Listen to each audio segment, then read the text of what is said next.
All right, that thumbnail was for effect. All right, so I'm in the mushroom place.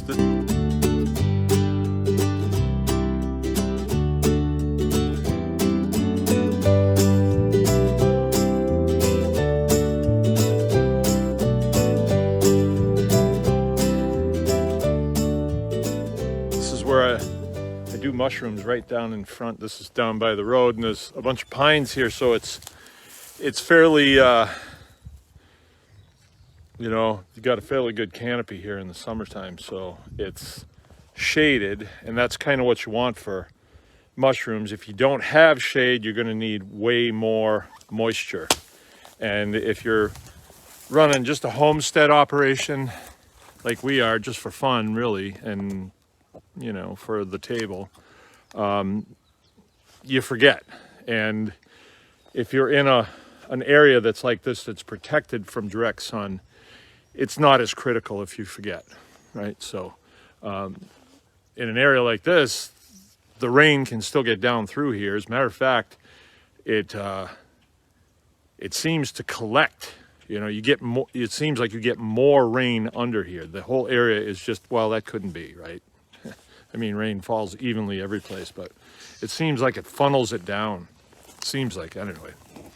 But here I've just prepared the bed. Here, nothing to it. It's about 2/3 of a yard of that refuse. And I just put it there and spread it out. And then I come over to the bag of spawn, mushroom spawn, and you just reach in and grab it like this. This is all there is to it, really. And you just sprinkle it. You know, I'm just crushing it up and sprinkling it. So I did that. I think I got a pretty good layer of the stuff.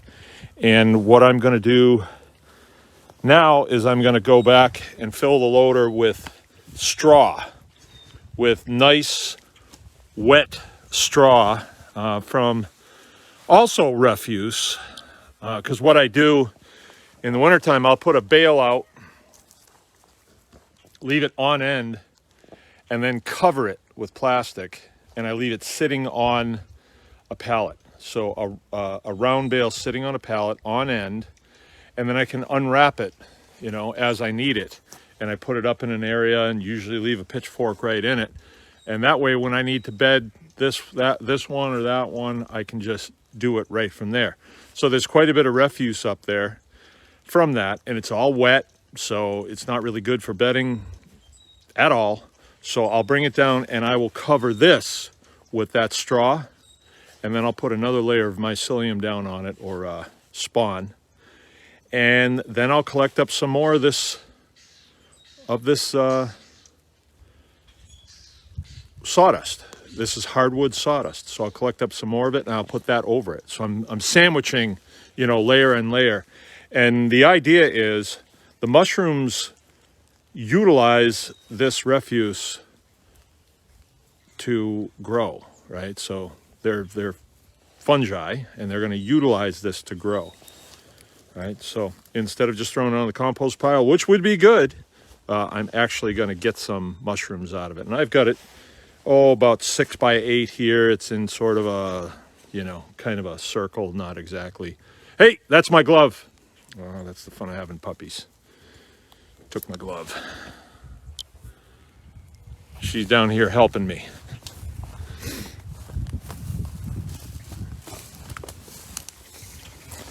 She just took my glove. There she is. This is going to be her last day being alone. She's getting a little friend tomorrow, and he's only about 6 or 8 weeks old, and she's probably 14 weeks old now. And she's standing right on top of a man trap, actually. All right. Well, this is my mushroom area. These are the shiitake logs. There's all different ages in here. These ones right here are fairly new. They were just last year. And that pile there is last year, so I'm expecting them to fruit really well this year. These other ones vary. And I just leave them like this. I don't push these logs in any way. I don't water them. I just let the rain do it. This stack right here is probably about 12 years old. And there was probably 5 stacks like that, but as time has gone by, they become completely light. You know, there's just nothing to them. Well, these are pretty waterlogged right now. But the other day I checked them and they were really, really light. And they're still producing, so I'm just going to leave them, you know, until they just become part of the ground. And then this entire area is somewhat inoculated with shiitake. So I have heard, I have heard some chatter about shiitake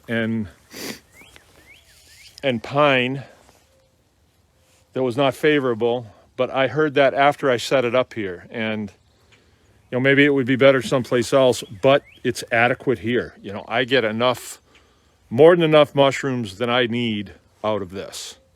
And now with this, the wine caps, you know, we're really going to go way over the top. So if you do get a lot of mushrooms and it's more than you can use, they can go in a dehydrator for sure. And you can dehydrate them down and then they'll rehydrate really nice in soups and things like that.